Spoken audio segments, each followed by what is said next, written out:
Is it one? Hey, Brian, I think we're ready to go.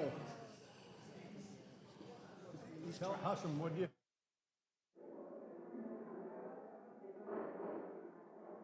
The committee will come to order, and without objection, the chair is authorized to declare recess of the committee at any time. Without objection, members of the full committee not on this subcommittee are authorized to participate in today's hearing. This hearing is entitled "A Future Without Public Housing," examining the Trump administration's efforts to eliminate public housing. I now recognize myself for 4 minutes to give an opening statement. It is no secret that since taking office, President Trump, along with his chosen operator, Secretary Ben Carson, has been on a mission to end public housing as we know it. This administration has taken decisive steps to get rid of public housing, laying out a blueprint for a future without any. In every single budget request the Trump administration has put out, it has proposed massive spending cuts to programs that allow public housing authorities to address their most pressing capital needs and rehabilitate their housing stock. Thankfully, Congress has largely ignored these requests, but that hasn't stopped this administration from finding other ways to eliminate public housing using the euphemistic term repositioning. This administration is pushing PHAs to eliminate their public housing altogether and replacing it with vouchers or other forms of assistance. Advocates and academics say that public housing cannot and should not be replaced because the benefits of public housing cannot be fully replicated in other forms of assistance. For example, public housing is more likely to be accessible to people with disabilities than apartments that are available to housing choice voucher holders. Additionally, landlord participation in the Housing Choice Voucher Program is generally voluntary, and households with vouchers often face challenges finding landlords who will accept them. However, despite the importance of public housing, funding for the public housing program has decreased significantly over the past few decades. In 2018, funding for the Capital Fund had fallen 36% since the year 2000. While Congress recently increased funding for public housing in fiscal years 2018 and 19, overall funding for the program is still 17% lower than the FY 2010 funding level. As a result of this chronic underfunding, there is an estimated $70 billion backlog in needed capital repairs to fix tenants' homes from substandard and unsafe conditions, and more than 10,000 public housing homes are lost each year due to disrepair. We cannot afford to lose any of these units, given the fact that our country is facing an affordable housing crisis. According to the National Low-Income Housing Coalition, there is a shortage of 7 million homes that are affordable and available to America's poorest families. In my district, Missouri's 1st District, which I represent, there are just 3 affordable homes available for every 10 of the lowest income renter households. Because of this shortage, most of these families are spending over half of their earnings on rent each month. Severe housing cost burdens can have negative consequences for families' physical and mental well-being. These households forego healthy food or delay health care or medications to pay the rent. In the worst cases, they become homeless. That is why I'm working on legislation now to address evictions and stop homelessness, and am pleased to join Chairwoman Waters' Housing as Infrastructure Act of 2019, which would invest a total of $100 billion into our affordable housing infrastructure, including $70 billion for public housing. I'm hopeful that we will learn from this conversation the ways in which we can ensure that America is inspired to reinvest in public housing, one of the best investments in our nation's history. And at this time, I yield back and recognize the ranking member, Mr. Stivers of Ohio. Thank you, Chairman Clay. I appreciate you calling this hearing today. I think it's important that we explore the challenges confronting our public housing stock, specifically the million units that are directly owned and managed by over 3,000 public housing agencies across the country. A majority of the households served by these folks are elderly or disabled. Many of these individuals are not able to work, and about 38% of them have children. These Americans rely on a federal safety net to keep them off the streets, and members of both sides of the aisle are committed to preserving that safety net. We have thousands of public housing authorities serving a diverse range of communities across the country. Some are well managed, and some are not. But unfortunately, it's clearly been demonstrated that much of the public housing stock is failing HUD's mandate to be decent and safe and sanitary, even to the point of endangering residents. Now that decent and safe standard is the cornerstone of public policy, I should mention that I think that's an incomplete standard. That's because federally assisted housing should be more than about just putting a roof over people's heads. It should be about improving outcomes for residents based on their individual needs and aspirations. The old model concentrated poverty in large, costly buildings that were intentionally isolated from their surrounding communities, and in some cases, kept our neighborhoods even segregated. Residents continue to struggle with that legacy, and we need to ask ourselves, how do we smartly invest in public housings so that we achieve our public policy goals for the future? If you propose to double down on the old model with significant sums of money, I think you'll encounter bipartisan resistance from a lot of members who worry that we won't actually result in better outcomes from that model, because we haven't. A better model would be to prioritize investment in models that work or demonstrate promise. That being said, I do believe we should encourage innovation and innovative ways to finance this transition, from the existing public housing stock, including HUD's current rental assistant demonstration program. In my neighborhood of Columbus, Ohio, the Columbus Metropolitan Housing Authority has basically run its entire portfolio of public housing through the RAD program. And now they serve more people. They serve more disabled people. They serve more veterans. They serve more elderly people. And they don't have problems with needs for unmet capital because they've accessed and leveraged private capital. They use HUD as a partner, not HUD as a dependent. They aren't a dependent on HUD anymore, or a sole dependent on HUD. I think it's important to recognize that we have to look at this in a holistic way, and I'm glad we're talking about this. I think this is one part of what we've got to deal with. The memo that the majority put forward for today's hearing made some important points about the flaws of the Housing Choice Voucher Program, namely that in competitive markets, it can take an individual sometimes days before they find a suitable place to live. But that does not disprove that a more market-based model empowers residents to choose a home in a community they want to live with without concentrating poverty.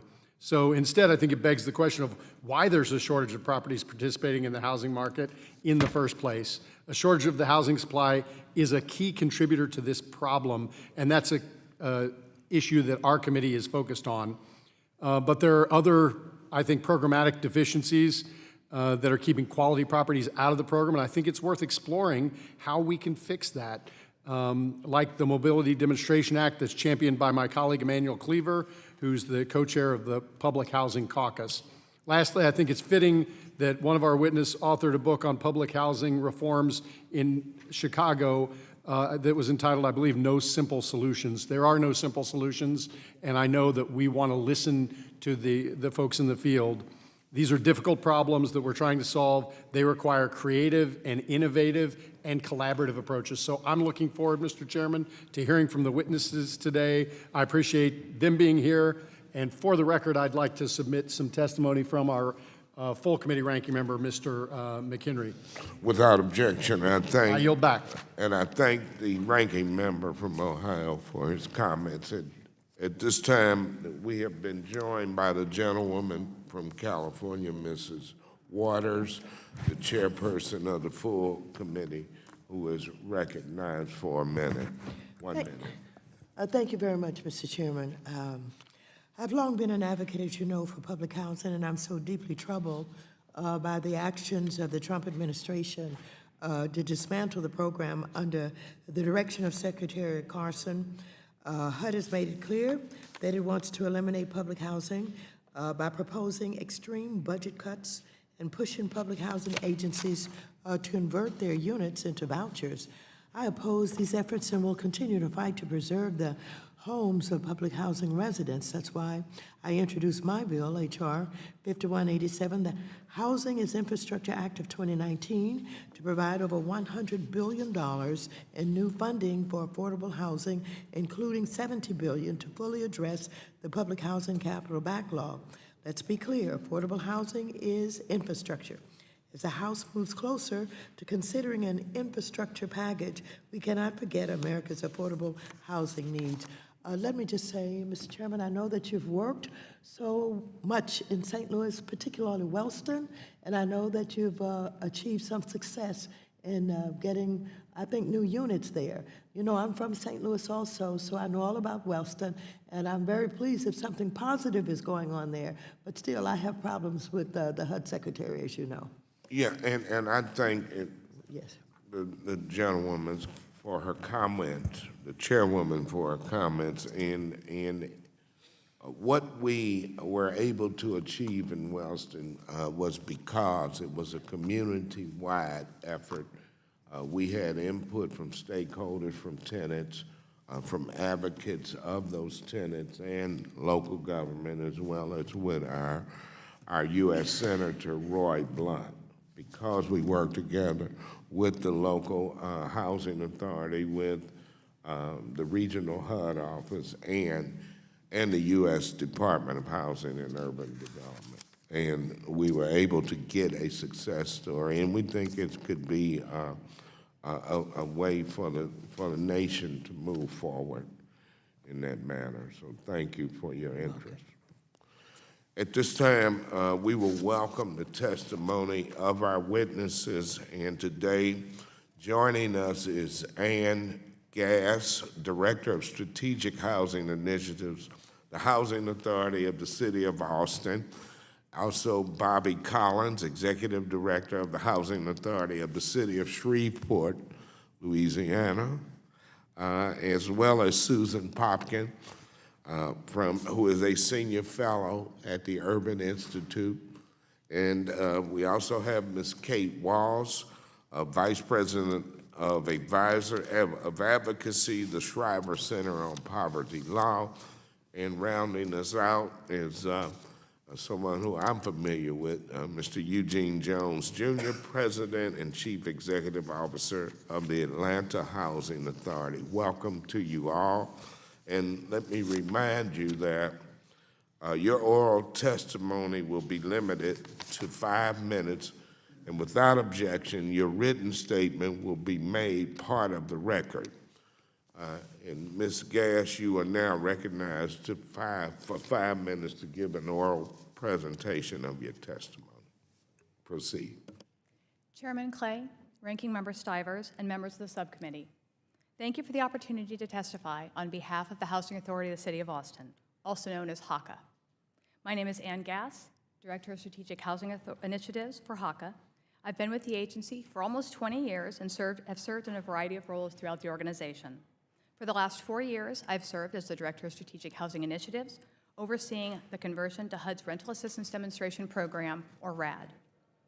The Housing Authority of the City of Austin has been around as long as public housing. Home to some of the oldest public housing in the country, the first of which were built in the 1930s, HACA has continued to innovate and adapt to maintain and improve 1,839 units of public housing, as well as over 6,000 housing choice and other rental assistance vouchers. Maintaining our housing assets is crucial as the demand for affordable housing continues to increase.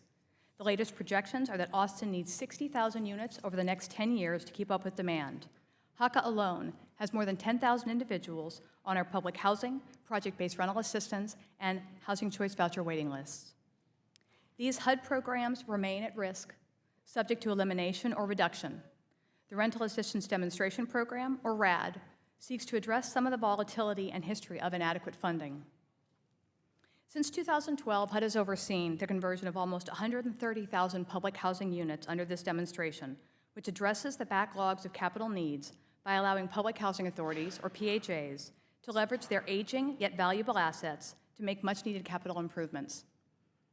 RAD allows the private market to invest and make reasonable returns while helping to fund these needs and to improve the look and feel of these assets. It also allowed us to go a step further and increase the supply of affordable housing by combining RAD with other affordable housing tools that have been around for many years, like the Low-Income Housing Tax Credit and the Section 18 Disposition Program. One of the primary reasons HACA chose to pursue RAD is the old public housing funding platform has failed our residents in its inadequacy and inconsistency of funding. Public housing subsidy comes from two sources: operating fund and capital funds. Operating funds were meant to fund operations, salaries, maintenance, insurance. Capital funds were meant to cover capital needs. When RAD came to being in 2012, there was more than $26 billion backlog of capital repairs in public housing nationwide, which has continued to grow. This backlog demonstrates how underfunded capital funds have been for decades now. The operating funds were also underfunded through routine prorations, meaning whatever it cost a PHA to operate a property was prorated, 85%, 90%, not enough to properly run an apartment complex. This instability ultimately impacted the most vulnerable participants in the program, the people we are meant to serve, the reason that everyone at HACA and PHAs across the country come to work each day, the residents. RAD has allowed us to improve their quality of life in countless ways. In the properties we've rehabbed, residents now enjoy all new appliances, flooring, paint, kitchens, and bathrooms. We've been able to add new amenities to many units that most of us take for granted: air conditioning, dishwashers, garbage disposals, even washers and dryers.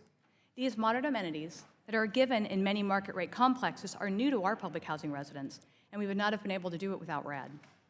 We chose RAD not to devolve ourselves to public housing, but to reinforce our ability to work towards our mission and serve our residents, the same residents we served under the public housing program.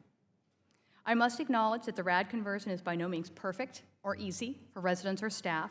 In fact, this is likely the hardest thing HACA has undertaken in 80 years. The task has been made easier working with an outstanding team of professionals at HUD, people like Tom Davis and Greg Byrne, who are among the strongest I've worked with. Removed from politics and with significant experience and knowledge of the inner workings of HUD, Tom and his team at HUD's Office of Recapitalization have been creative, forward-thinking, and solutions-oriented. Their help navigating this program has been invaluable. Now, as we look back at more than 1,700 units we've converted to RAD, with fewer than 100 to go, we can quantify the impact RAD has had. $80 million invested in the local economy through construction projects, $35 million in reserves set aside for future capital repair needs, almost 500 units rehabilitated and brought up to modern standards, 118 units, some built as many as 80 years ago, with no central air or handicap accessibility or modern amenities, have been demolished to be replaced by 276 brand new mixed-income units that have brought much-needed affordable housing units to Austin, and most importantly, a better quality of life for hundreds of families in Austin. Thank you for your efforts to support housing authorities across the country. It's been an honor to represent the Housing Authority of the City of Austin and discuss our efforts to improve and increase affordable housing in Austin. Thank you. Gentlemen, the witness's time has expired. I now move to Mr. Collins. You're recognized for 5 minutes. Good afternoon, Chairman Clay, Ranking Member Stivers, and members of the subcommittee. I am Bobby Collins. I'm the Executive Director of the Housing Authority of the City of Shreveport and the Housing Authority of the City of Winfield, both in Louisiana. Thank you for the opportunity to appear before you to discuss the vital importance and preservation of affordable and public housing. As you know, public housing has served as a vital resource for the working poor for nearly a century.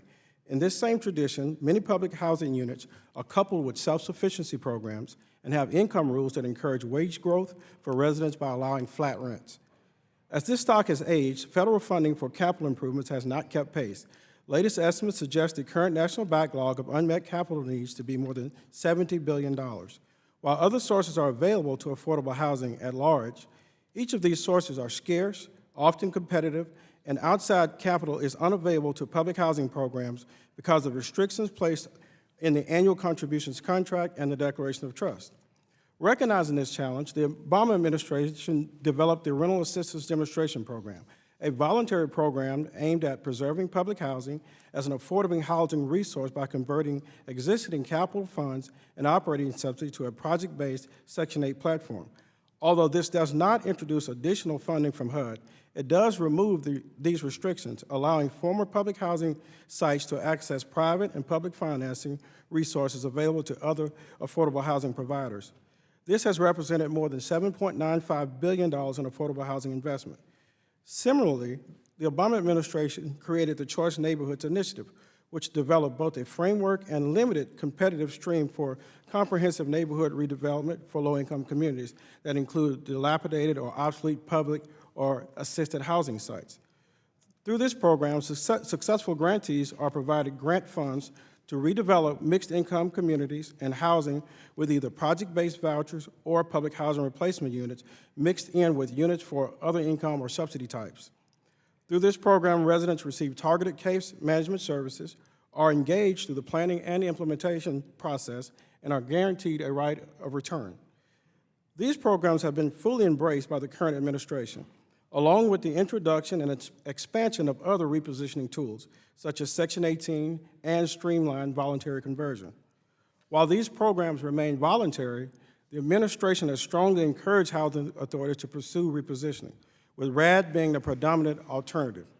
While RAD is an effective and necessary tool, it does have flaws. RAD largely relies on equity from low-income housing tax credit programs as a source of outside capital, which can be limited, competitive, and vary from state to state, and is very complex. And because of the inherent complex nature of layered financing, many smaller housing authorities that lack in-house development and finance capacity are left at a stark disadvantage and have become all too reliant on for-profit developers and HUD for assistance. While these programs can certainly be improved, though, they are a much better alternative than continuing to watch our public housing decline and disappear with no action while waiting on adequate funding from public housing through capital funds and operating subsidies. The most effective means of addressing the backlog of unmet needs for public housing program is to provide adequate funding to stabilize and preserve existing public housing properties, as proposed by Chairwoman Waters in H.R. 5187, the Housing as Infrastructure Act of 2019, and its companion measure introduced by Senator Harris in the United States Senate. This would place housing authorities in a better position to serve their communities, meet their affordable housing needs, and focus more of their time on the creation of new affordable housing opportunities and resources. Additionally, as more families are transitioned to the Housing Choice Voucher Program as a result of RAD and streamlined voluntary conversions, it is increasingly important to permanently stabilize the funding of the administrative fees used to properly administer the program. Currently, PHAs receive only 80 cents on the dollar for their administrative fees. This proration has been below 70 cents on the dollar in recent years. This greatly impairs the ability to plan and properly administer the HCV program. Absent these sweeping actions, however, Congress can continue to refine and develop asset repositioning programs and tools, including the RAD program, in order to ensure that they are more dynamic, that they allow local agencies to make local decisions, and that they provide additional financial resources to ensure the successful preservation of all affordable housing resources through technical assistance and grants. I hope the foregoing information has shed some light on the current status of the public housing program and ignites a fruitful conversation and subsequent action to address this great need. I appreciate the opportunity to appear before this subcommittee. I look forward to answering any questions you may have.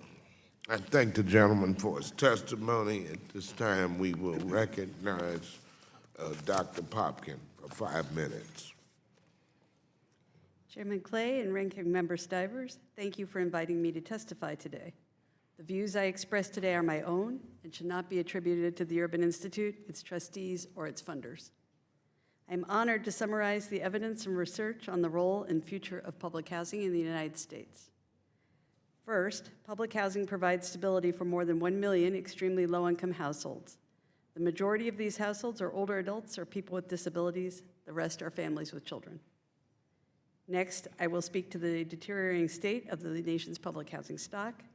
And finally, I'll address the need to strengthen the policy tools that can ensure public housing is preserved for the future. The United States is facing the worst affordable housing crisis in a generation, with more households competing for an increasingly limited supply of rental housing. 3/4 of low-income renters, those with incomes under $15,000, are severely cost-burdened and pay more than half of their income for housing, and the shortage of low-cost units continues to grow. Public housing plays a critical role in the rental housing market, serving some of the lowest-income Americans. Public housing is the oldest housing subsidy program. Other major programs include housing choice vouchers and project-based rental assistance. Together, these programs serve only 20% of those who are eligible. But housing assistance is not an entitlement in the United States, and the supply of housing subsidies is not large enough to meet the growing need. Despite its important role, our nation's public housing program faces an uncertain future. Most public housing in the United States is at least 40 years old, built before 1975, and needs major capital repairs to keep it operational. The costs for these repairs are in the billions. Decades of funding cuts, poor management, and weak oversight from HUD have left many housing authorities to face the hard reality that they may not be able to keep their buildings open. More recently, the current administration has repeatedly proposed substantial cuts to the public housing operating and capital funds. And while Congress ultimately increased these funds, these resources are not enough to address the need.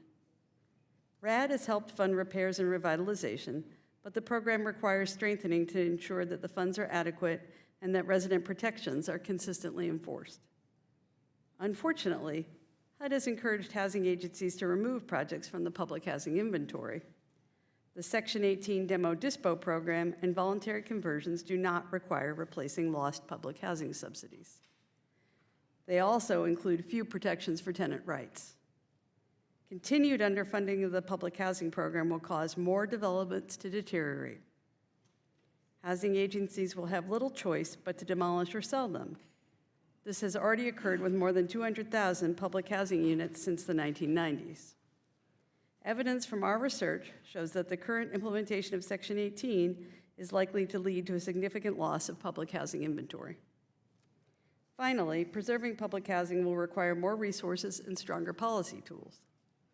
The RAD program, while controversial, can transform public housing and preserve units by converting them to project-based Section 8 contracts.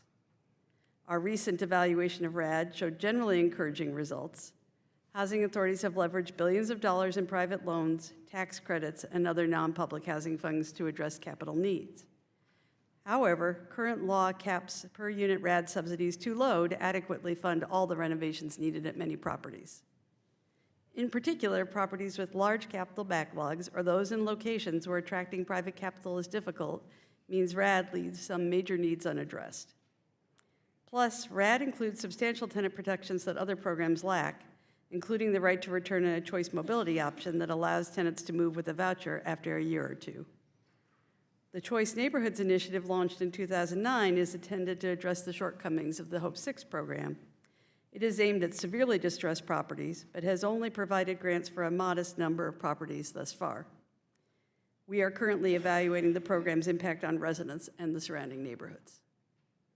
In conclusion, public housing provides safe, stable housing for some of the most vulnerable Americans, including an increasing number of older adults.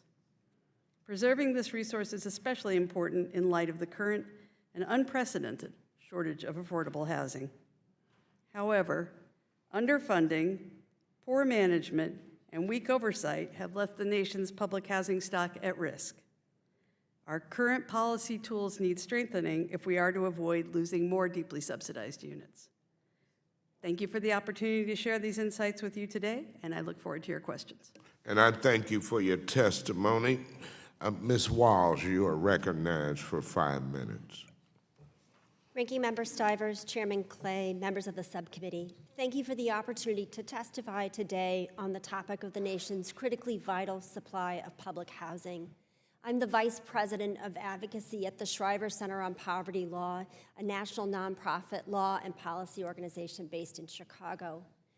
For the past 18 years, I have represented thousands of public housing residents fighting to save their homes and communities and seeking to improve their living conditions.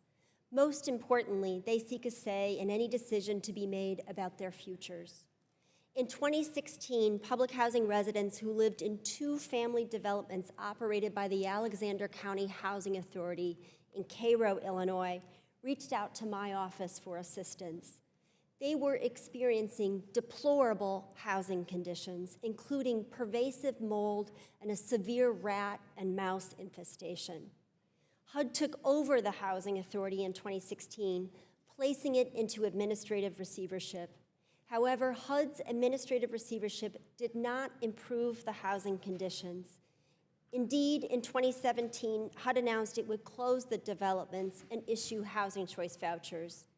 This outcome meant not only that the families would lose their homes, but other families in Cairo in need of and eligible for public housing would have no opportunity to secure it.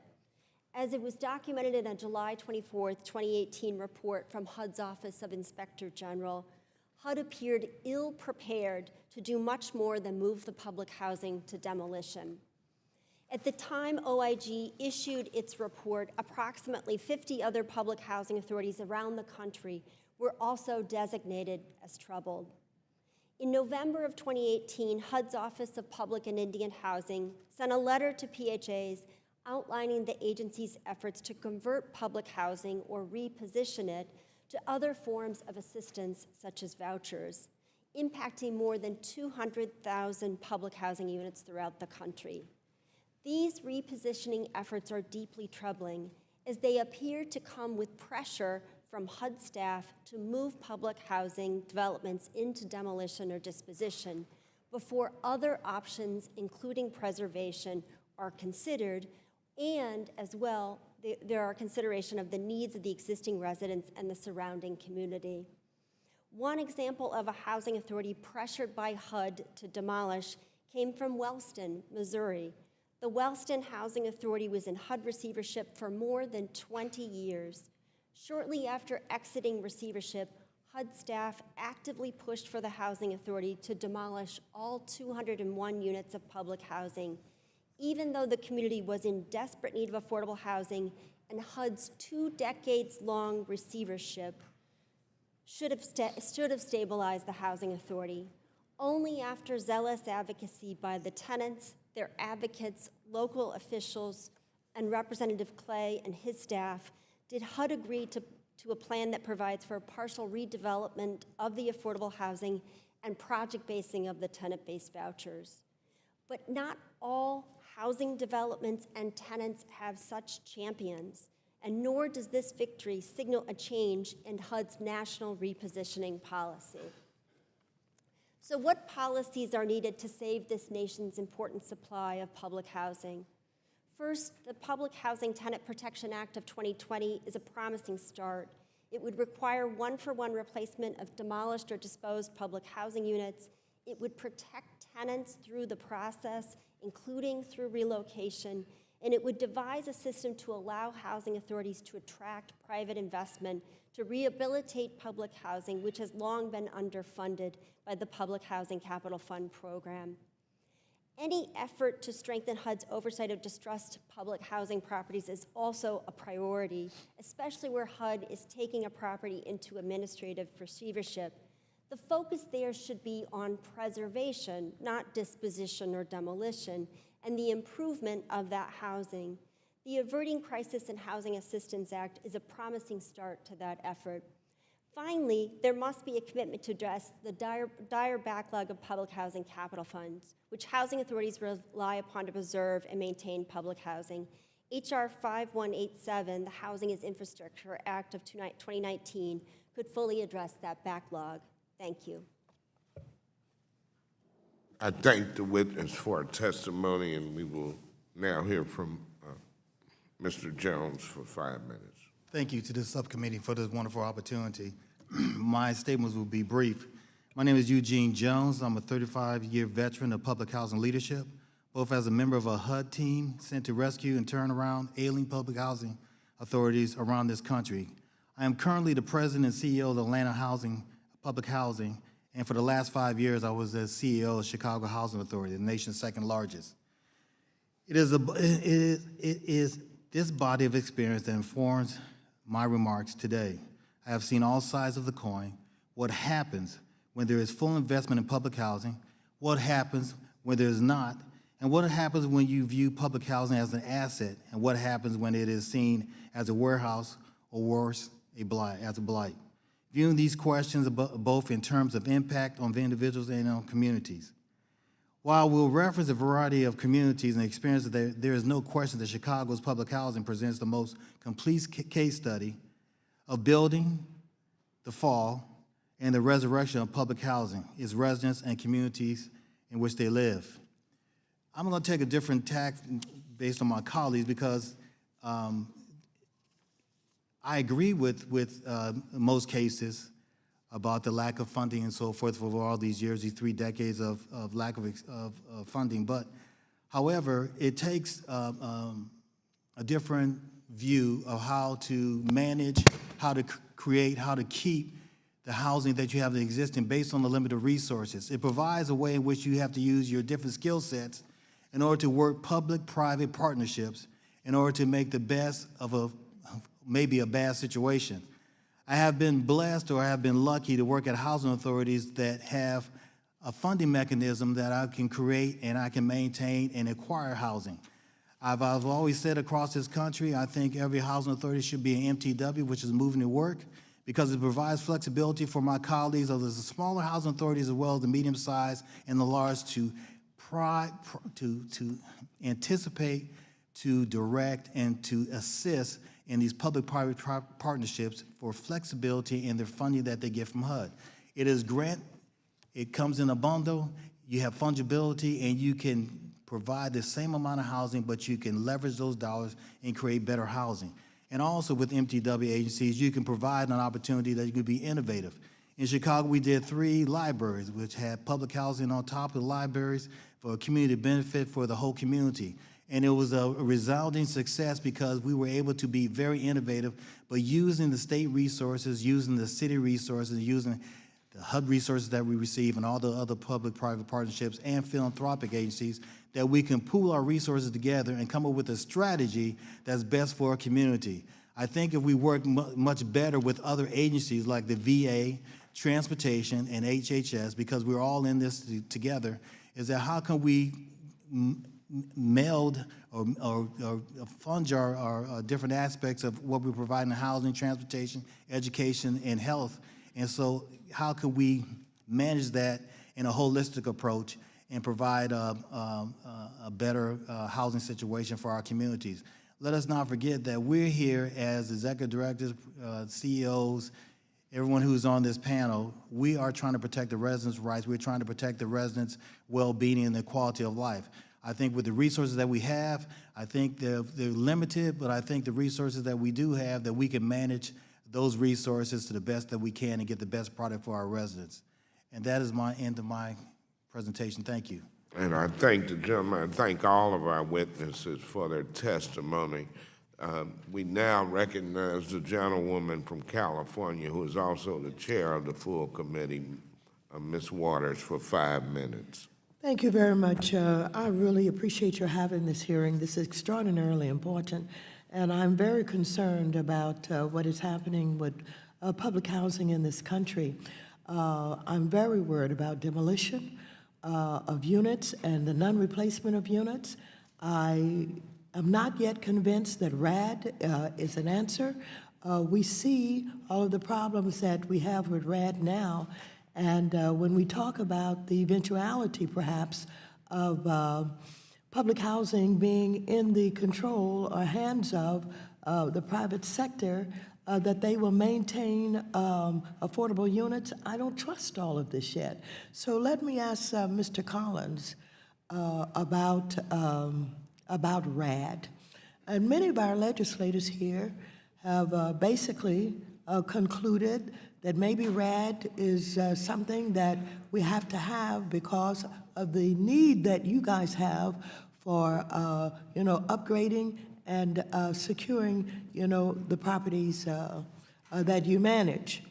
But are you convinced that RAD can be used in order to rehabilitate and renovate and do all of that without some of the issues that I've seen up on the screen here today, where people were not properly supported in getting moved out of their unit? There was no assurance that they would have decent housing, whether that's to be temporary or permanent, et cetera, et cetera. Tell me what you think about RAD to this point and how you think it could be made better or why we should embrace it. That's a great question, Chairwoman, and I will just respond by saying that so far that what we've seen in these conversions, let me say that RAD is an excellent tool in the toolbox. It's not an answer to all of our problems in public housing, but we're glad to have it in the toolbox.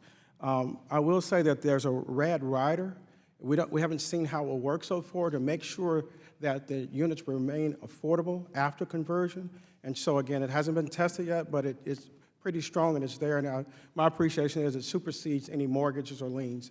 So that would help assure that they remain affordable. In terms of the relocation, there's some very strong language in there to protect the tenants. Now, I can't speak to how well folks are adhering to it, but there's some very strong language in there to make sure that tenants are protected as funds provided to make sure that the relocation costs are covered. I can't speak to the adequacy of some of the units they're relocated to with other housing authorities. If I may just interrupt you for a moment, who enforces the so-called rules of RAD to ensure that everything that is in law about how RAD is to be operated, and I'm looking here, received uninhabitable temporary housing, permanently evicted from their homes, prohibited from organizing public housing. Who enforces that? Yes, ma'am. I will just say that in preparing for this testimony, I did read the GAO report that came out in 2018, and I think even in that report, Housing and Urban Development acknowledges that there's some work to be done to make sure that those things are in place. So I can't speak to it directly. I'm not in a place to do that, but I think even they acknowledge there's some work to be done to make sure that those things that we need to have foresight are addressed. The other thing that worries me is that RAD may be utilized to basically get rid of public housing in the future, that the final answer would be end up for the private sector. Banks, hedge funds, private equity people would end up owning public housing, and it can be converted into private housing. What do you think about my conclusion that that is a possibility? Yes, ma'am. I can just say that the RAD rider also says that in the event of foreclosure, those kinds of things, and again, that we haven't seen how those teeth are going to work down the road, but it's there. It says that a housing authority must maintain control. If not, then I think it goes next to a public entity, but it's in there, and like I said, they've even acknowledged that those teeth haven't been tested. But if you create the debt and you can't repay it to the entity that has invested in it, who does it belong to? There are foreclosure potentials, and the only thing I can say is that I see it in there, and I'm not that expert to speak to it, but I see the language in there saying that affordability rider will supersede any mortgage liens that are on it. So that's all I can speak to, and I appreciate the concern. Thank you very much. I'm very, very concerned and very suspicious. Thank you. I yield back the balance. I thank the chairwoman for her questions. At this time, we recognize the ranking member from Ohio, Mr. Stivers, for 5 minutes. Thank you, and I appreciate all of your testimony. With all due respect to the academics on the panel, I'm going to focus my questions to the practitioners who've actually used the models. And so the three of you, Ms. Glass, Mr. Collins, and Mr. Jones, I'd like to talk to you about the RAD program. I think you all have given really important testimony. I think the RAD program is a great tool in your toolbox, as to quote Mr. Collins. I don't think it is necessarily something we should mandate. I think you need to figure out what is right for you. But there are really important riders to address the chairwoman's question, I think, in there that protect a public housing usage even under the RAD program. So I actually think it's a great way to leverage private capital. I care less about who owns these projects and more about taking care of the tenants and making sure we improve outcomes to deal with the aspirations, hopes, and goals and dreams to transition these people's lives. As I said in my opening statement, I care less about just putting a roof over somebody's head. I want to improve lives, and I think you do too. So could the three of you maybe in turn talk about both the pros and the cons of the RAD program? And frankly, I care more about what can we do to make it work better. To the extent there are issues with the RAD program, the Obama administration came up with it. I think it's been a good innovation. It leverages private capital. But what can we do to make that program work better? You want to start, Ms. Glass? And if you don't have any suggested improvements, that's okay too. But if you could just tell us if you think it generally is effective, and again, if there are things we can do better, that's what I think this hearing's all about. How do we improve the outcomes for the people that depend on public housing in this country? Thank you, Mrs. Glass. I'll echo Mr. Collins' statement that RAD is not an appropriate tool for every housing authority. It's been great for Austin. I will also say that the RAD statute does require that housing authorities retain control of the property, and in Austin, we've gone so far as to retain ownership of the property through a ground lease. So we understand the concerns that that control of the site be maintained through the housing authorities that have a mission to serve the residents that we're all here to serve today. As far as improvements to the RAD program, I think that additional funding is something that we have to consider. Okay. The most recent revision to the RAD notice offered $100 in additional rent per unit for properties in opportunity zones, and that's a great step in the right direction. I would guess most of the properties that all of you own are in opportunity zones. I can tell you that of our 18 public housing properties, only one was in an opportunity. Really? I'm Yes. surprised by that. Okay. Yeah. Well, and we had already finished our conversion, so we missed the boat on that. However, it was a positive step for additional funding, and I think that if smaller housing authorities are going to be able to do it, and other housing authorities who haven't been able to, additional funding is going to have to be part of it. Other than that, the only struggles that we have had have been on the programmatic side, and there are struggles in moving from the Section 9 of the Act to Section 8 of the Act. Yes. That we've worked through. But I will say that the multifamily office at HUD that we work with for the project-based rental assistance program has been open to talking about those concerns and working through those with us. So If you want to detail those in writing to the committee, we'd love to hear that. Absolutely. Thank you. I'd be happy to do that. The other thing I'll say is that resident protections in this program are key, and we have to make sure that those are strong and strengthened. At the Housing Authority of the City of Austin, we made sure that residents were involved in every part of the process and that they were fully protected through relocation. And to the extent any of the issues with temporary relocation are issues any of you have seen, I think Republicans and Democrats would like to work on those issues, but I didn't hear any of the actual housing authority people talk about it. So We made a considerable point to protect our residents throughout the process. thank you.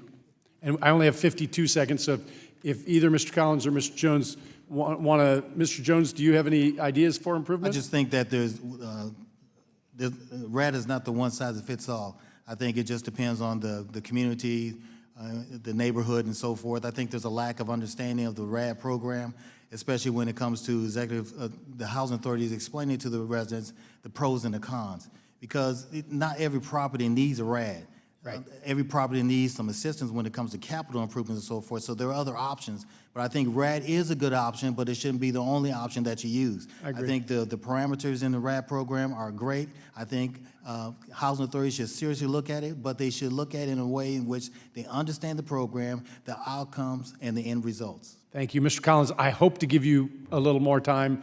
My time is out, but maybe somebody will yield me more time for you to talk about that, because I really care about what you have to say too. And I do want to hear from the academics who've studied this. If you want to submit anything in writing, I'd love to hear your ideas for improving the RAD program. I yield back the balance, Mr. Chairman. Gentleman yields back. I will recognize myself for 5 minutes. I want to start with Ms. Walls. From your work and background with the Wellston community in St. Louis, could you talk about some of the implications of the current situation and how lack of funding very likely contributed to the conditions there? And you know the history of being that housing authority being in receivership for 25 years with HUD. Go ahead, proceed. Thank you, Chairman Clay. You are likely the expert on Wellston, but my office did support Legal Services of Eastern Missouri in their representation of the public housing residents who live there. And Thank you for that. what we saw and what we observed on that site and in similar small public housing authorities around the country is they have years' worth of deferred maintenance due to insufficient capital funds. And as a result of that, residents are suffering. And so both in Wellston and in the Alexander County Housing Authority case that I mentioned prior to that, they were dealing with severe housing conditions where at that point, it did appear, at least for Alexander County, that demolition was the only option. And so what is the ideal scenario, both for the Wellstons of the world, which there are many, and Alexander counties of the world, which there are many, that are likely not eligible for RAD because they cannot access that private capital due to their conditions, due to their size, due to their financial situation, is to find another alternative there. You know, it may start with increasing the capital fund program. It's also to shift HUD's priority here, both with Alexander County and with Wellston and with other housing authorities we have seen in the Midwest. HUD's priority appears to be to demolish those developments. And I think what gets lost in the conversation often is it's not just that the public housing residents there lose their homes, but all the families in need in that community will not be able to access affordable housing. The public housing families will receive housing choice vouchers, that is true, but everyone else in need in that community is without an available option. Thank you for that, which takes me to my next question. Dr. Popkin, can you discuss a little bit of the history of the Ida B. Wells housing development in Chicago, which was torn down? I'm interested in what happened to the people who used to live there. Where did they relocate? And did they have an option of coming back once rebuilding occurred? So that is research we did 10 years ago now, in the early days of the Chicago Housing Authority. So we tracked some of the residents from Ida Wells. It was a different program. It did not have the same tenant protection. I think the tenant protections in RAD and choice neighborhoods are a reaction to what happened under Hope 6. I remember when choice neighborhoods came in, that was one of the problems. But because there had been litigation in Chicago, the Chicago Housing Authority was obligated to track the residents. And we were actually, I think, hired by the MacArthur Foundation to track what happened. The majority of residents did not return. Most of them took housing choice vouchers and moved to other areas of the city. It took a very long time for the development to be rebuilt. More people have returned over time. From some recent research we've done, we can see that. And most of the ones that we surveyed, the majority ended up in places where they felt they were safer and better off. That said, they came from some of the most miserable conditions, housing conditions they could have been living in. And it's your question, there wasn't enough housing for them to return to either, so it was a different scenario. Will the gentlelady yield, Mr. Chairman? She still has some time. Now, I was going to go to Go Mr. right ahead. Jones. He was over the Chicago Housing Authority. Perhaps you have some light you can share. Well, Can he please include Cabrini Greens with what happened with that? Yes, so for let me sure. talk briefly on both Talk of those about both of them. developments. Now there are mixed income developments. There are successful developments in One is in Brownsville, and Cabrini Greens is downtown Chicago. They have mixed incomes. They have great developments. We have in Brownsville, there's a Mariano's. Everything is community development, working very well with the aldermen in those communities and so forth. So it is coming about.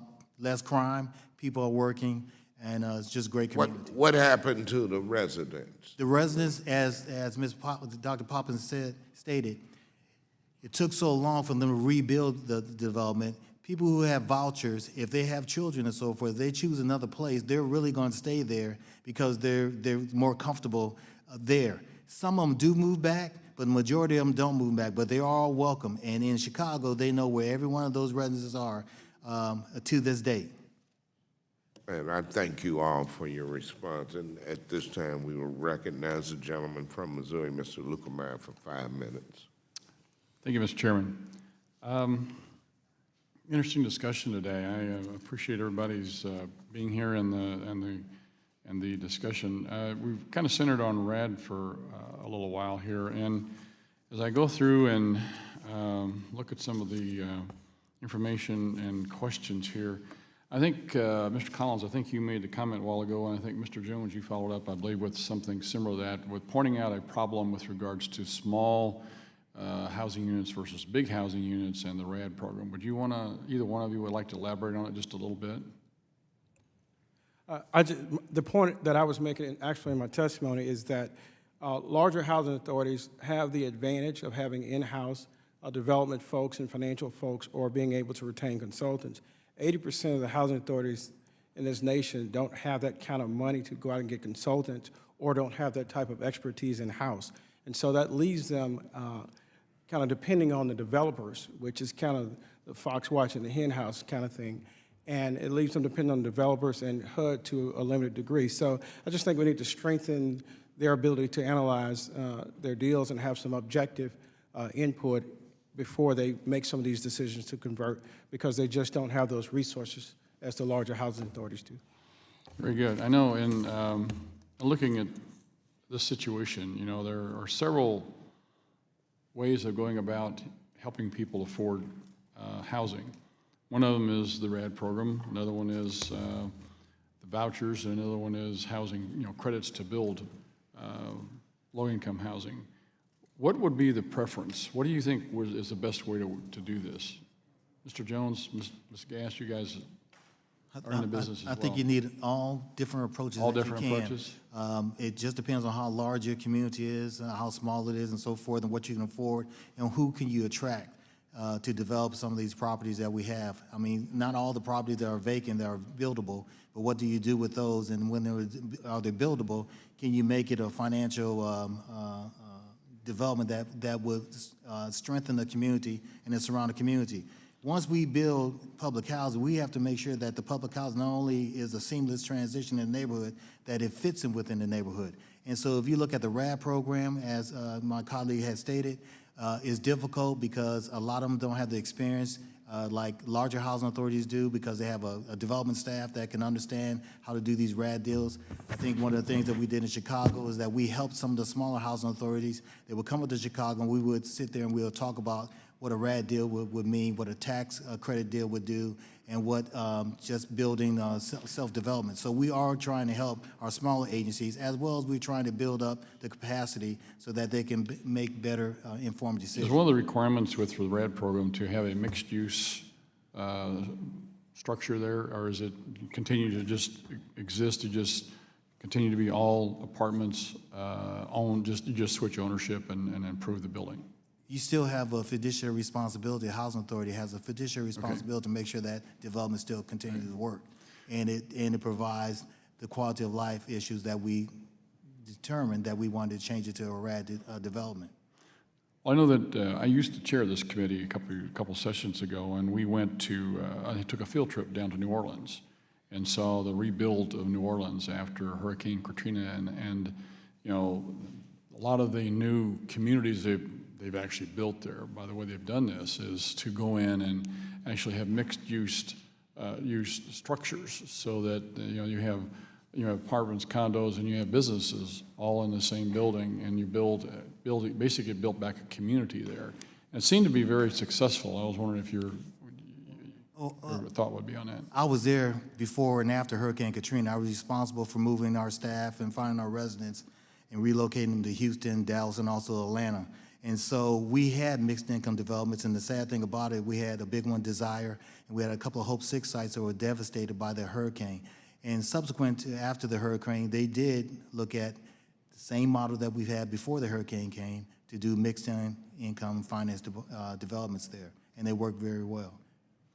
Ms. Gass, can you give me I got 30 seconds to go here. Give me some quick responses to the questions asked, Mr. Jones. Certainly. I think for Austin, one of the benefits of RAD was that we were able to address the needs of the property based on the property. So we have a property that we have completely demolished, 156 units, and we're rebuilding in its place 400 units. It's a low-density area. It's right next to downtown. It's a great place to do that. We've had other properties where we've been able to make improvements throughout the years, and they had fewer needs, and so I think that flexibility in RAD is something that's good. In the property that I mentioned with the 400 units, we're also expanding resident service areas so we can provide workforce development, education, job training, financial literacy courses, digital literacy courses, and RAD enabled us to do that by adding additional space for services as well as some retail, so some mixed use. Thank you very much, Mike. And I just wanted to point out to my fellow Missourian that after the tornado that devastated the city of Joplin, HUD as well as other federal agencies came together and stood that town up pretty quickly because they focused on how to get them back going, just to make you aware. Yep, thank you. Thank you. At this time, we will recognize the gentlewoman from New York who happens to be the chair of the full committee on small business, Ms. Velasquez, 5 minutes. Thank you, Mr. Chairman and Ranking Member, for holding this important hearing. Director Gass, in your opening testimony, you mentioned the potential capital benefits of RAD, such as new carpet, air conditioning, and appliances. However, RAD is only a one-time capital infusion. How are you intending to make additional repairs next time they are needed or when the 20-year P&A expires? Thank you for your question, Congresswoman. In addition to the $80 million that we have been able to put in as a resource now into physical repairs, we have $35 million that is now set aside in a reserve for replacement account that is set aside exclusively to address the capital needs of these properties. It was done through a capital needs assessment, so we had to forecast out 20 years to make sure that we had the funds to address all those capital needs. If at the expiration of the 20 years, a recapitalization is necessary, we're able to do that to address capital needs going forward. But to have the $35 million set aside for 20 years is an attractive thing for us. We've never had the resources to be able to address the capital needs in that way. Okay. And Director Gass and Collins, I understand both of your PHAs are utilizing the RAD program. Would either of your PHAs be using the RAD program if we were fully funding the capital fund in the way that is needed? No, ma'am. There would be no need. Okay. This is to address deferred capital needs, and if it was fully funded, there would be no need, so no, ma'am. Thank you. Ms. Gass? By and large, I agree. The one thing that RAD has given us the opportunity to do that I don't think would be allowed under the scenario that you're talking about is that we have been able to leverage low-income housing tax credits with our RAD conversion. And so, again, the example that I used before, being able to go from 156 to 400 units, that was because we had the additional subsidy that came in the form of tax credits, and that has been allowed us to add affordable units, not subsidized units, but affordable units. So I think that's been a big benefit to Austin. But if Congress decided to fully fund the capital program, I don't see how we should make every effort not to go into the private sector and work out this type of financing where we might be compromising tenant protections. Just this week, the city is a newspaper online in New York discussed what is happening in the only RAD development that exists in New York City, and that is in Congressman Meeks' district. And it's talking about how the private developer is moving to evict for non-payment or late payment. The fact that today residents of public housing development in New York could go to the website and check the status of repairs, close tickets, and so forth, yet this private developer is not required to have a website where those residents can check and have any type of information. So, Dr. Polkin, what are your thoughts? Would programs like RAD be necessary if the capital fund was fully funded? I would agree with my Housing Authority colleagues here on the panel. No, it is clearly it was an attempt to find the funding that has been deferred for so long. I think, however, one provision of RAD that I think is worth preserving is the choice mobility voucher option that people in the current public housing program do not have access to. Okay. So how will, Dr. Popkins, how will converting from public housing to Section 8 affect the long-term affordability of public housing projects? What protections has HUD put in place to ensure a converted property remains affordable? So the RAD program currently requires that the rents be kept the same as 30%. public housing, that the leases be renewed after 16 years and kept affordable. Beyond that, there are not, I mean, I think Mr. Collins was saying there is no guarantee if there's a foreclosure, and we don't know. We are currently evaluating the program, but it is still in the early days. Thank you. Ms. Walls, what additional protections are needed to ensure RAD is living up to its goal in preserving affordable housing, given HUD's spotty track record in ensuring tenant protections and rights during RAD conversions? How can Congress make sure these rights and protections are being enforced? I'm going to allow the witness to answer. The gentlewoman's time has expired. Please respond. Thank you.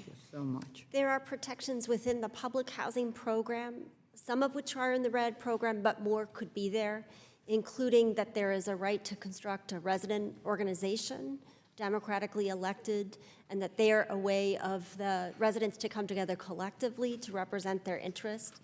There should be sufficient monitoring of the programs, particularly where relocation is involved. That's where we see tenants fall through the cracks the most.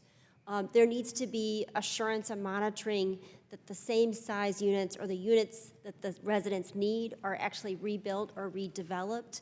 And if these are accessible units, they continue to be accessible units. Those types of protections and monitoring, I think, could greatly improve the RAD program and make it work for residents. Thank you. Thank you. I yield back. I thank her for the question. The gentleman from Colorado, Mr. Tipton, is recognized for 5 minutes. Thank you, Mr. Chairman. And I come at this from a slightly different view than what we have here on the panel. You point to very important issues in a lot of our metropolitan areas. I happen to represent rural Colorado, and rural America is often forgotten in this conversation. On a per capita basis, often when you look into our communities, which typically have lower incomes, we probably on a per capita basis maybe have a bigger problem on that per capita basis than a lot of our urban neighbors do. Frequently talk to a lot of the hardworking folks in our district, and just given some of the challenges that we face there in terms of property costs, in terms of some of the rules and regulations, not from the federal government, but are compounded at the city, the county, and the state level, we're seeing increasing costs that address a number of the concerns, actually, as a cost driver that we're pointing at in terms of some of the funding. Toured one facility that was building affordable housing in Glenwood Springs. The cost is $380,000 per unit. Where I come from, that's expensive. And it's going to be labeled as affordable housing to be able to actually achieve that. And so I think we've got through those regulatory processes, something that we do need to be able to define if we're going to be able to get some of those costs down. I think, Ms. Gass, you pointed to some good leveraging of dollars to be able to expand in Austin from, I think you said 156 to 400 plus units that you were able to actually see expand. But I would like to be able to get maybe just a sense of, is RAD a good program that came in under the Obama administration and maybe needs some tweaks to be able to follow through with? What are your thoughts? Would you label it as a good program? It has been very good for Austin. Okay. Mr. Jones, what's your sense? It has been a very good program for the agencies that I've worked with from Chicago. Land is doing that right now and some other places. Again, Congressman, I think it's one size does not fit all. They really have to look at the opportunity that they have right now, and it's just an alternative. It's not that you have to do a RAD in these larger housing authorities, because they do have capital funding available to fix those elevators, fix those chillers, and those types of big ticket items and so forth. But I think based on your portfolio, your physical needs assessments and so forth, it tells you what you need to do at what period of time and how do you go over the next 5 to 10 years. But it is a good program. Well, and I think that's something, you know, every one of us know, $23 trillion debt in the country. There are not a lot of available resources that we're going to be able to dip into. And so what's your assessment maybe of the private-public partnerships? Is this opportunity to be able to create a win-win? Say that again, Congressman. With private-public partnerships in terms of affordable housing, is that an opportunity to be able to create a win-win where we aren't necessarily always using just taxpayer dollars, but getting that private investment to come in? Is that a desirable? Yes, absolutely. Of course. What do you think, Ms. Waltz?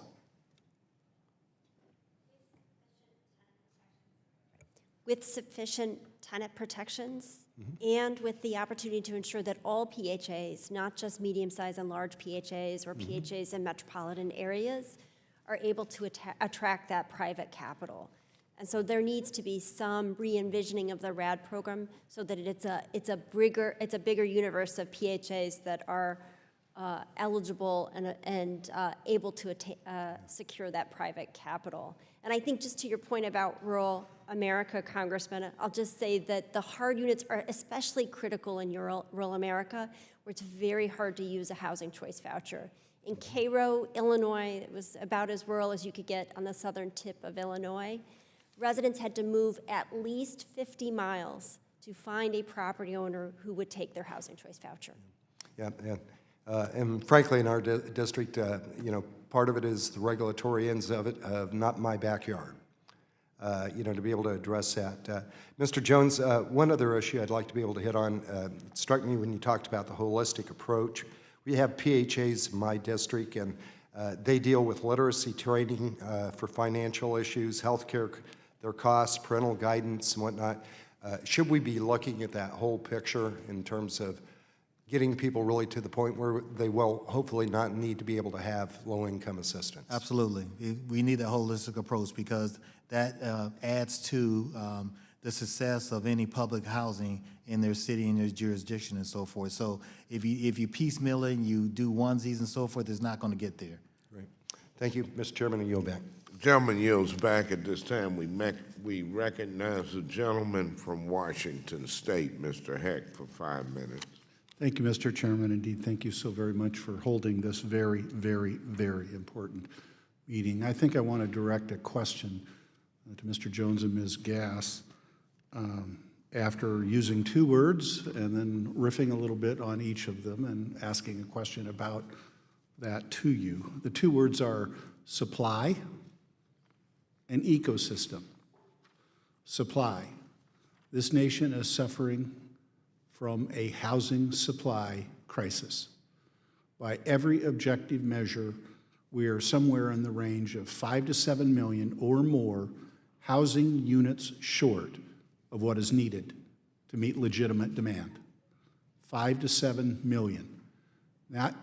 That circumstance is felt throughout communities in America, all of America, but in varying degrees.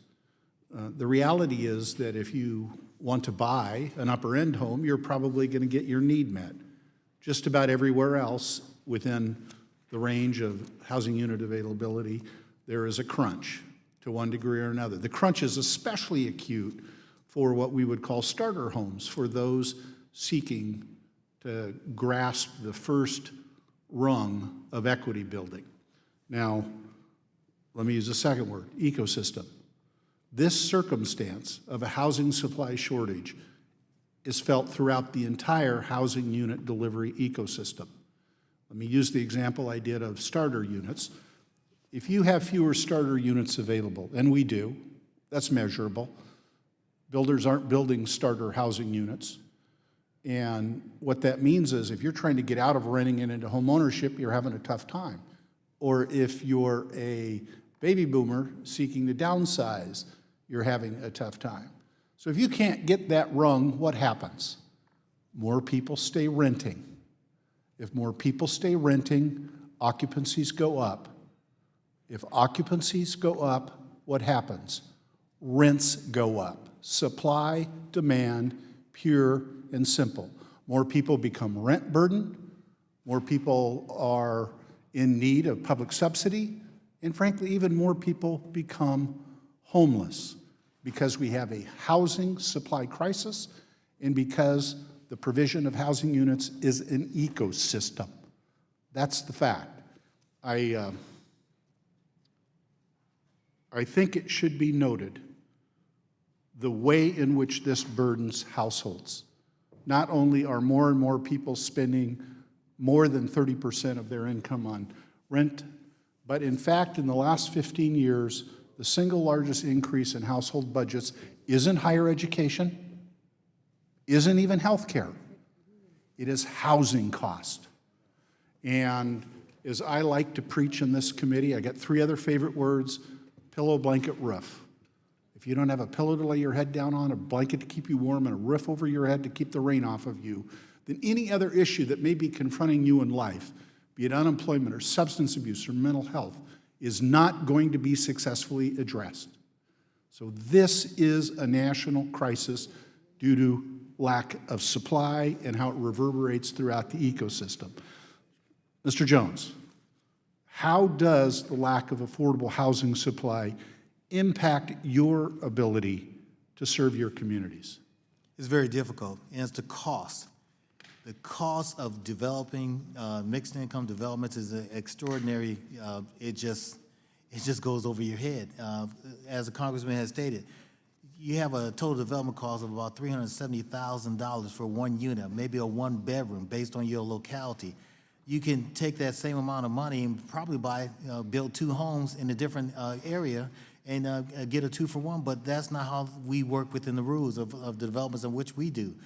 Cost is always a burden with us. We have to look at every type of financing opportunity, which is tax credits, which is philanthropic dollars, which is historic tax credits, new market tax credits. We have to be a financial wizard when it comes to trying to finance some of these deals, and still, we can't get the best bang for our buck. When we're looking at replacing 500 units and based on total development costs and so forth, we may be able to do 275. And so the difficulty And the need is? Right, is 500. And so the difficulty is going back to those residents, say, hey, look, I can only build 375, I can't build a 500, and so I'm left with, that over 100 units that I don't know what I'm gonna do. And so now I gotta go to the next development and figure that out. I see my time's out. I apologize, Ms. Gass, but let me close with this sentiment. I perceive the discussion thus far in this committee to be, unfortunately, an all too rare but delightfully bipartisan tone and discussion. Every member in Congress is suffering from this problem in their district, and it behooves us all to figure out ways to help solve it and mitigate it because of the profound and significant nature of it.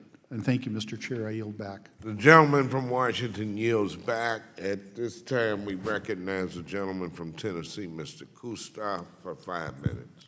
Thank you, Mr. Chairman, and I thank the witnesses for appearing today. I think this issue, like so many others, a lot of us, or at least I, fly over it at 30,000 feet, and so it's good to hear from people on the ground who deal with this day in and day out. And with that, Mr. Jones, if I could, with you, in my district, and I represent part of Memphis and then a rural part of West Tennessee, we have about 10,000 homes that are served through the Housing Choice Voucher Program. From a real-world standpoint, can you talk to me about, in real terms, how easy or how hard it is for those individuals who participate in the program to, in fact, find housing?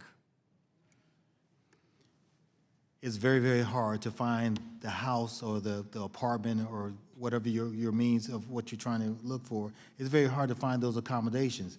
Residents are looking for quality of life issues. They're looking for better schools, better neighborhoods, and so forth, and opportunities of jobs. The hard part is that a lot of these landlords won't accept Section 8. That's number one. And number two, they can't find the quality unit that they're looking for because it costs too much. You have to understand, on the Section 8 voucher program, we have FMRs with fair market rents. We can only pay up to a certain amount, 100% or 120%. Now, if you want to live in a better neighborhood, the system won't allow you to move into the north, which may be more prosperous and so forth. And so HUD won't allow you to go over a certain amount of your FMR unless you do reasonable accommodations and so forth. So there's so many parameters that fights against us instead of trying to help us house, because at the end of the game, our business is to house individuals the best way we can, give them the best quality unit and so forth. And so it's just a matter of preference. A lot of residents have different needs, different requirements, accessibility issues, aids and so forth when it comes to living conditions and so forth. And, you know, a lot of these homes have been built back in the 50s and 40s and so forth. They don't have accessibility issues. They don't have ramps or those types of things. And that's always an issue also. When you have to turn back a voucher because you can't find adequate living conditions, that's really a sore aspect of what we do when we try to do our job the best that we can. Thank you very much. If I could, along a different line, as far as metrics in your experience, does HUD do a good job or an adequate job of tracking how individuals or families, whether in fact they do in fact exit these programs? And if not, do you have a solution? I think, based on my experience, I think they do an adequate job. The issue is that we have to feed that information into HUD, and so they do the metrics on all the information. And at local housing authorities, we also do our own matrix to make sure that we're fulfilling our HUD requirements and our regulations and so forth. As I always say, the proof is in the pudding. I think based on what we get from HUD and what we use locally, we merge the two together, and I think we can somehow come up with a good explanation of where we should be at and where we should be going. Thank you, Mr. Jones. With that, Mr. Chairman, I yield back my time. The gentleman yields back. At this time, we will recognize the gentleman from Florida, Mr. Lawson, for 5 minutes. Thank you very much, Mr. Chairman, and welcome to the committee. Mr. Jones, I know that you are very familiar and has worked a long time in the housing situation in Atlanta. And I'd like to tell you that many years ago when I was coaching at the college level, I spent a lot of time in those housing complexes in Atlanta recruiting athletes because you had very good athletes in those areas. The thing I would ask the question, I probably asked all the committee, when the decisions are made that they're not going to repair these housing complexes, but they're going to tear them down and give vouchers to residents to find another place to stay, what kind of effect does this have on that community and whether they will be returning? And I'll start right here with Ms. Glasgow down the line. In Austin, we did give residents vouchers for relocation. And they were able to take those out on the private market, and we provided a lot of assistance to help them. As Mr. Jones said, it's not easy to use a voucher. We made sure that every resident who got a voucher to use for relocation was able to find a place that was adequate, that was decent, safe, and sanitary, and met their family's needs. I will say that, most of the residents who relocated from our housing projects have come back. The ones that haven't, although we did not like to lose them from the community from which they came, we have to remember that when they were put in place at that property, they weren't given a choice to say, would you like to live at this property or this property? They were told, we have an opening at this property. You can move here, you can move to the bottom of the list. So getting that voucher and getting the choice to use it wherever their family chose to use it was actually a good thing for them.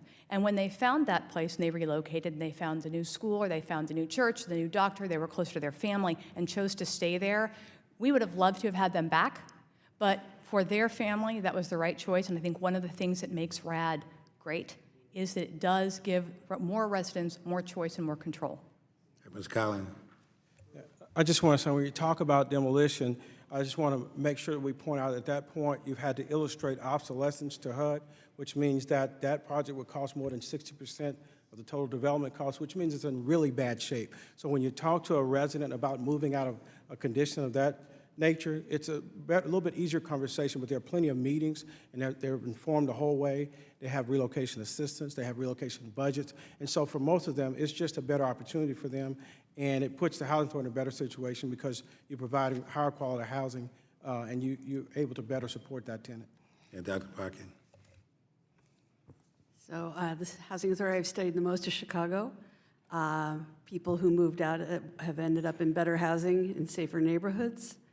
I think that you asked the question of what does it mean for the community as well, not just for the people who moved out. We know that because, as you said, the housing is obsolete, and in the case of Chicago and a lot of cities, it's really blighting the neighborhood around it. And we know that crime went down in the communities where the housing was removed and redeveloped.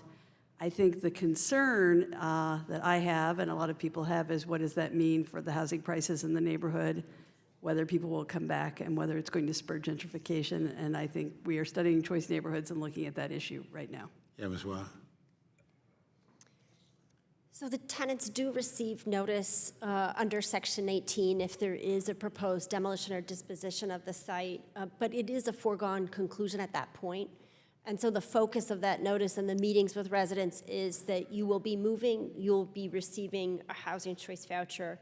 There isn't a mandate on the type of relocation assistance or support residents receive, and that is an ongoing problem and challenge.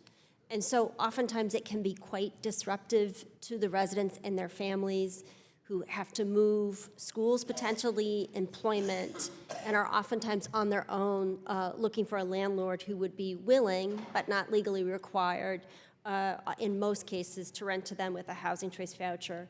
So we do see that disruption. I also note that it's particularly disruptive to seniors who may intend to age in place in these public housing units, and moving into the housing choice voucher program is very hard on them. I only got a few seconds. Mr. Jones, what have y'all done in the Simpson Road area? It can be devastating, especially to the schools that community is in and so forth. That may close down that elementary school, that middle school. That has a devastating effect, closer to job opportunities and transportation. But also, I'd like to remind you that in bigger housing authorities, sometimes they may not accept a voucher. They may go on another public housing site that accommodates their various needs. So there is options. They can stay on a public housing site if there's a vacancy, which they choose, or they can have a housing choice voucher. I yield back. The gentleman yields back. The gentleman from Tennessee, Mr. Rose, is recognized for 5 minutes. Thank you, Chairman Clay, and thanks to Ranking Member Stivers, and thank you to the panelists for being here today and for taking time to join us and share your wisdom with us. When it comes to taxpayer dollars, we have a responsibility to ensure that every dollar spent by the federal government is used wisely, efficiently, and for its intended purpose. Once again, though, I fear today we're here discussing how we can solve our housing problems by throwing more money at them.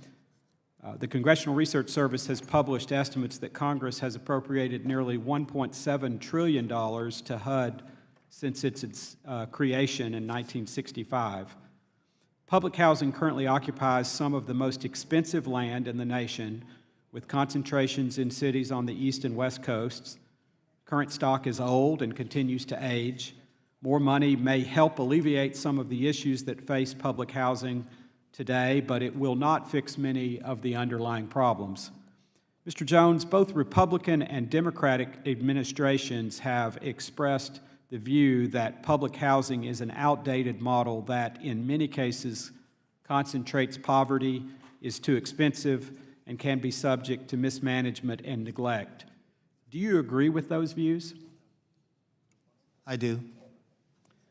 What is it about the current public housing model that lends itself to some of these issues? There's numerous of issues that public housing doesn't work. I mean, I will agree with my colleagues, is lack of funding, lack of experience. Some of these housing agencies are mismanaged, one of the cases. Just a lot of just not, let me go back. Then there's a lot of individuals going in and out of housing, different CEOs. There may be 5 CEOs in 5 years and so forth. That's always disruptive and so forth. And so they miss their motion, where they want to go, their mission and so forth. And so it's accumulation of a lot of things. I mean, you have to have a good city a partnership with your colleagues there. They have to work with you. If they're not working with you, then you have other community issues that you have with the councilmen and aldermen and so forth. So it's everything. I mean, being in charge of a housing authority is a daunting task when you have to bring all these factions of the community, the city, the aldermen, the councilmen, the congressional staff and so forth, to talk about how do we do this best and how can we use the best resources and not waste taxpayers' dollars. That's always a critical point. We want to make sure that we protect that, but we also may stop doing what we think we should do because we think we may be wasting taxpayers' dollars. I think we agree that we need smarter, more innovative solutions than the ones we've largely been discussing today. But there are some existing programs that have shown promise, and I'd like to drill down on those a bit.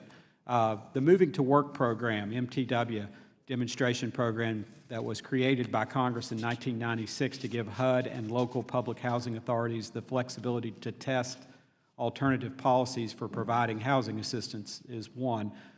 These alternative policies are intended to increase the cost effectiveness of assisted housing programs, promote self-sufficiency, and increase housing choices for low-income families. Mr. Jones, what has your experience been with the MTW program, and in your opinion, is it serving its intended purpose? I think the Chicago model is a great model that everyone can use or take a look at. I'm not saying that it's the best model. I think it's a great model, and I think it could be replicated in other places. There's 39 MTW agencies right now. I think most of them are doing well. It gives us an opportunity to have flexibility and leverage our dollars.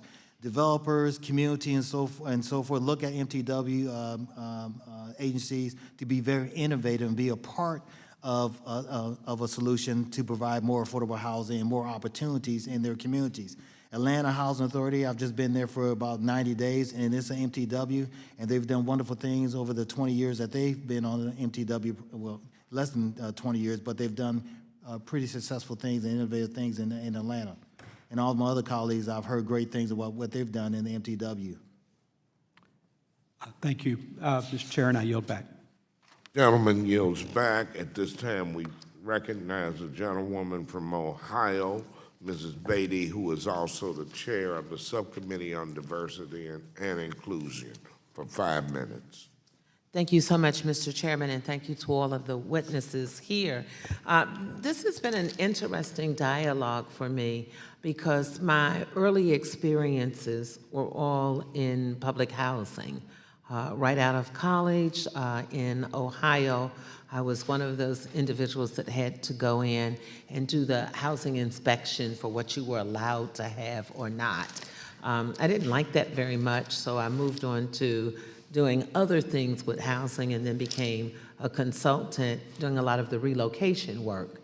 Funny, history repeats itself because then we were relocating individuals out of public housing, trying to get them to Section 8 vouchers because HUD was going through a transition for those properties who were owned, and the people got the checks for renovating and had full ownership, and Those business people made a lot of money, then it transitioned, as you know, you're all nodding, so I can stop. You know that story. So here we are today, and I am struggling. I am struggling because I don't believe that we are no longer living in a society of poverty, that we are no longer free from economic decay. While I wish all that was true, I don't believe it to be so by 2021 or 2025. So my community is very much like yours, Mrs. Gass. We are, as the language go, or your language go, we are moving away from public housing, and RAD is the savior of all of this. So help me understand, without RAD, what happens? We move people into transition, we get rid of all of our public housing, yet I know there will be people still coming up who need public housing, because in Ohio, we have thousands of people who are on the wait list for Section 8. And the transition has been, you wait and you're so happy for a housing to get into a public housing to bring your family with you. Then I think as we try to have our motto is we want people to become self-sufficient or self-reliant. That was the language we used to use, and that meant you moved out of housing, you moved into Section 8, and then you got into rentals on your own or home ownership. So if we're taking away that foundation, we have a wait list with Section 8, what happens next year? No more RAD, no more public housing, Section 8, wait list all over the country. What happens? What should I be advocating for? You know, we just heard how my colleagues started on the other side about the land, about the cost. What happens? What should I do? I just want to say that in Shreveport is a choice community, which means we've got a planning grant and an implementation grant. And that's going to afford us the opportunity to build almost 500 new units. And half those units will be affordable. They'll have vouchers attached to them that we still control. We just won't call them public housing? Yes, ma'am. They'll be. So we're really just changing the name, but people still in poverty, still moving up, will be in something, we just won't call it public housing. Yes, ma'am. And I think that's what everybody's trying to paint, that we're not, the affordability component of it is not going away. Just the name is changing. We're doing those things and leveraging those resources that are available to make sure that not only we don't want to take away choice of public housing, but make sure that we can reinforce affordable housing for folks. So it will be a replacement of that housing. And that, what my appreciation is of what the programs are designed to do. And in Shreveport, we see them effectively working. We have RAD conversions, we have choice neighborhoods, we have our state finance agency programs that are converting, but all these things are creating more affordable housing. That's still our mission. And we have that too, but what about the smaller? You know, there are only so many, like my public housing, that are the large public housing. So somebody help me understand what happens to the smaller public housing that does not have all of that to help with the infrastructure. And if we keep cutting money in HUD to go back for some of the programs like family unification and other things that help, what happens to this? I'm not concerned about the big public housing because they have the resources. I'm concerned with the smaller ones, like I'm concerned with the people who find themselves at the bottom. The people who are at the top, it's easier to get out of anything when you're almost have your head above the water. Can I just say, I think that's the challenge, that it's hard to put our arms around it because it's so dynamic from city to city, from organization to organization. What works for one may not work for another. I'm only concerned about the small. What happens to them? The small ones, we're going to have to reinforce some of those programs to get them better assistance so that they can evaluate those tools and better leverage those tools. So I agree with you. We need to do something to And I know my reinforce time is up, Mr. Chairman. And please let me know, I appreciate your work, Mr. Collins, and everyone else.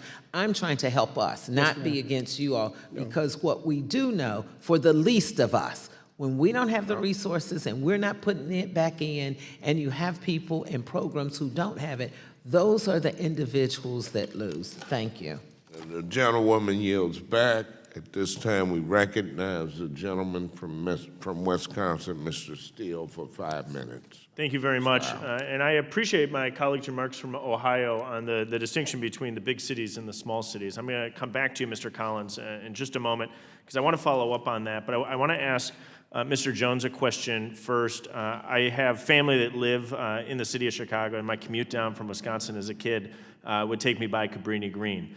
So I saw it regularly, kind of this whole journey through the 80s, 90s, into what it is today. And the Mariano's that's there today, I've stopped and picked up groceries, which might not have been an opportunity presented to myself about 20 to 30 years ago. As you look at the evolution that Chicago saw in shifting from the model that it had to the model it has today. And I think maybe a lot of us in this room know, but I think it's good for the record as we discuss the terminology here. Public housing sometimes gets painted with a broad brush, but I'm thinking of public housing in the context that it is direct management and ownership of housing units by publicly chartered entities funded by the federal government. Sometimes I see the term used more broadly to refer to all rental assistance programs, Section 8 housing vouchers, housing choice vouchers. I'm talking about public housing in the traditional sense of the word, which I think is a key distinction between the two. Could you just walk through a little bit of where you saw that evolution in Chicago as it played out in safety, social mobility, and the number of people served? Well, I think the model in Chicago worked because of the MTW status and the plan for transformation, because we were on a fast clip to either acquire, build, or provide housing choice vouchers or project-based rental assistance to get to those 25,000 units that we tore down. They tore down over the last 10 years and so forth. And so for that transformation, and when it put all those resources together, HUD invested about $2 billion in that plan for transformation to get it from where it was, those high rises and so forth, that was crime-ridden. There was not enough, maintenance was poor. There was no job opportunities. There was no camaraderie. There was no neighborhoods. And they were isolated from all the other parts of the city of Chicago. The Chicago Housing Authority was the second largest city in the state of Illinois, but they were so isolated from railroad tracks and other side and so forth. And so when they broke down those barriers, then it became a seamless transition, so they fit into the neighborhood. When you go down State Street and so forth in Chicago, you could never tell that this used to be Taylor Homes or anything else that was associated with public housing. It is a mixed income development on both sides of the streets and so forth. And so that model does work, and it still works today with the Cabrini. IW Wells has transformed to another development. All the other different things that they've done over there is just amazing. I appreciate your comments. I also think it's interesting the Brown Line in Chicago doesn't stop at Division, which there's probably some history to that I'm unaware to, but that's clearly an issue when that was the traditional Cabrini Green that it was, that residents who lived there didn't have access to the mainstream Chicago public transit area that I'm not an expert in. Let me shift back over to Mr. Collins, if I can. While we're talking about public housing, I want to just shift gears a little bit and discuss a little more broadly affordable housing solutions that might help families provide a platform for that social mobility. Specifically, I want to focus on how federal financial assistance and federal policies impact public housing authorities in small and mid-sized cities. In particular, in my district, in the city of Racine, we have large areas of poverty, but without traditional public housing, but areas that have a lot of federal assistance. When I've listened to your testimony today, I think a lot about that there's parallels between areas that you've worked in the city of Racine, in my district.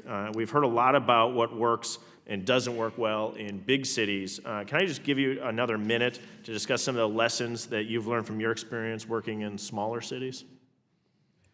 I think in smaller cities and smaller housing authorities, of course, we're all used to adapting to change, and I think you find that there's more of a reluctance to adapt to change.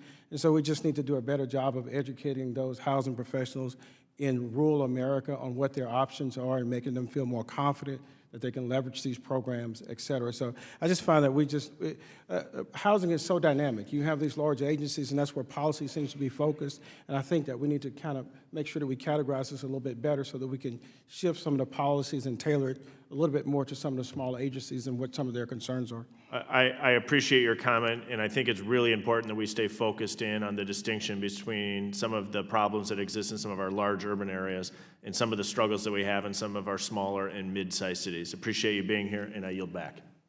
The gentleman yields back. At this time, we recognize the gentlewoman from Michigan, Ms. Tlaib, for 5 minutes. Thank you, Mr. Chairman. Thank you all so much for being here. One of the things in my district is many of the housing justice advocates have been focused on formulas, right? For years, we've been focusing on trying to increase funding and so forth, and we do both. But right now is more and more, well, how do they define affordable housing? Is AMI working? Is this a form of legalized speculation, right? So these structures and these formulas that are in place right now are not really translating into, I think, real affordable housing. It may have at the beginning, but somehow it's been, I use strong words like hijacked by the industry to be able to move towards something much more lucrative, much more for-profit, where others are left out. And so it can't just be about funding anymore. And I think there's been kind of an awakening among the housing justice community in that effort and saying, look, we have to look at it in a way that, is it going to stick? Is it going to be sustainable? In vulnerable communities like mine, 13 districts strong is the third poorest congressional district. We have, I think, throughout Wayne County, the 12 communities, we have a shortage of about 36,000 affordable housing units for extremely low-income renters. And I mean, HUD's talking about, I think, decreasing, eliminating about like 125,000 units by 2020. We know that's not going to work. One of the things that has really been discussed, other than the approach of RAD, which some are thinking it could be a legalized form of speculation, and I want to hear from you all about this, is that, and when I say legalized speculation, is basically these for-profit, these kinds of so-called developers, they get little fancy names, whatever. These folks want to come in and make money on the backs of, allow us to subsidize and so forth, make money on the backs of the public and the poor, and then later be able to just keep it and own it. And we see it over and over again in Detroit all the time. But one of the things that we've been talking about is, instead of only using Section 8 housing vouchers for rental, expanding it to use for home ownership. And yeah, there's only a small portion of this. And can you all talk about that? Because it is bizarre for me that we haven't actually really dug deeper into how do we increase home ownership and create economic stability for a family. We do it for the developer. They get to own it with our money, but we can't give it to a mother and say, here, we're gonna give this to you and you're gonna take it. And so I really think it is critically important that we start thinking about why can't we expand and say, look, here's a Section 8 voucher, go become a homeowner, we're gonna here be able to help you. Think just how bizarre that we don't see it that way. Instead, we want them to be renters forever, which is instability, which is, it is. We have to fight continually to keep it affordable for them, where we can actually get them into a home. So I want to hear from you all. What are you doing to push HUD towards expanding Section 8 vouchers towards home ownership? Congressman, I was in the Detroit Housing Commission from 2007 to 2012. And so we rebuilt back a bunch of those Hope 6 sites, Old Herman Gardens, you have Emerald Springs on the east side and so forth. Home ownership, HUD has a program, the Section 8 program, rent to own. And so we specified, because the rent to own is they're able to rent a unit and not become renters for life, but also use that rent money that they're paying for to pay down on eventually a house. And so we've been supporting that, and I know my colleagues who have a Section 8 program, we do the rent to own program. It's been very successful. In Chicago, we probably had about 600 people who have turned from a family self-sufficiency program to a rent-to-own program to home ownership. The same thing in Atlanta. And so a lot of our colleagues have been doing that. It's been small, and we want to increase it, but it takes time to mature a resident and a family to come through a program to build their credit back and so forth. And we always encourage home ownership. I mean, we can do it all day, every day. We would do it more often, and I'm pretty sure my colleagues can agree with me on that. I would just say he's right on point. That's most of the time, getting them to the point where they are able to purchase and qualify for mortgages. We've actually bought 10 lots. We're going to build houses at cost to make sure that the voucher can go as far as it can with affordability for those families that we do get ready. But we're only the handyman that can work with the tools that are in our toolbox. Those tools are limited, so that's all I'll say. Yeah, thank you, Mr. Chairman, and I would like to be able to submit questions to you. I have some follow-up questions about qualifying for mortgages and so forth. Thank you so much. Without objection, the gentlewoman's time has expired. At this time, we recognize the gentleman from Ohio, Mr. Gonzalez, for 5 minutes. Thank you, Mr. Chairman, for holding this hearing, and thank you to the witnesses for participating today. For those who work directly in this industry, I think you have some of the most difficult jobs in the country, frankly. As Mr. Heck articulated, I think quite well, there is a housing supply crisis. We don't have anywhere near the number of homes being built today. And of course, it's been true for generations of Americans that having access to affordable starter homes that you can own and build equity is something that allows families to build wealth, generational wealth, and really get off on the right footing. That being said, and I've heard that, Ms. Tlaib mentioned it as well, homeownership being a key pillar. It is odd to me that there's a big push towards more public housing defined in the narrow sense that Mr. Stile defined it as, because of course you don't own those. Those are owned by housing authorities. And so I think if our goal is homeownership, to promote more spending on items that by their very nature do not lead to home ownership of that specific unit, I think is misguided. And so I guess my first question would be to Mr. Jones. I think you've obviously been around different cities and have seen different programs work, some better than others. I'd like you to speak specifically about how we can get more out of the RAD program. What can we do to make sure that the RAD program or other programs would be more successful when it comes to encouraging the end of homelessness, but also home ownership? I think the way to encourage more, the RAD program to expand a little bit is to listen to the people who are at this table who run these housing agencies to look at some of the pitfalls from it. RAD is not turned over tomorrow. You know, if you submit a RAD application, it takes a while, and the cumbersome of the paperwork and so forth. But once it's done and so forth, then the action starts. I think it's more of a mentor. How long does that paperwork typically take? It just depends. Sometimes you may not submit that right piece of paper and you have to start all over again, or you have to amend it and so forth. So HUD does work with you diligently because they know it's a matter of urgency that you're doing something right, because everything's financed and everything's ready to close and so forth. And so it's a matter of urgency. But how can we streamline it and make it quicker, to make it very appropriate? Looking at the guidelines, does it fit? Does it actually fit your needs and so forth? And if it doesn't, what's your alternative and so forth? And listening to the lay people who do this work every day, I think that will start the better suggestions about how we can improve that program, how we can get more invested in it. The issue is that a lot of agencies don't understand the RAD program. They don't have the capacity to do it, and then they lean themselves over our trade associations, NARO, FADA, and CLAFA. They do a tremendous job and so forth, but to be there right next to them, holding that executive director's hand to show them the pluses and the minuses of the program is much needed also. And it sounds like HUD could do a better job in that regard as well. Would you agree? Yes. And from both a streamlining, but also working with the agencies themselves. They've been working diligently, but it's not perfect. Right, absolutely. And then just shifting gears a little bit, Ohio, where I'm from, we have 2 cities that are participating in HUD's Envision Center demonstration program that's designed to streamline government services and help more Americans become self-sufficient, sort of what we were just talking about.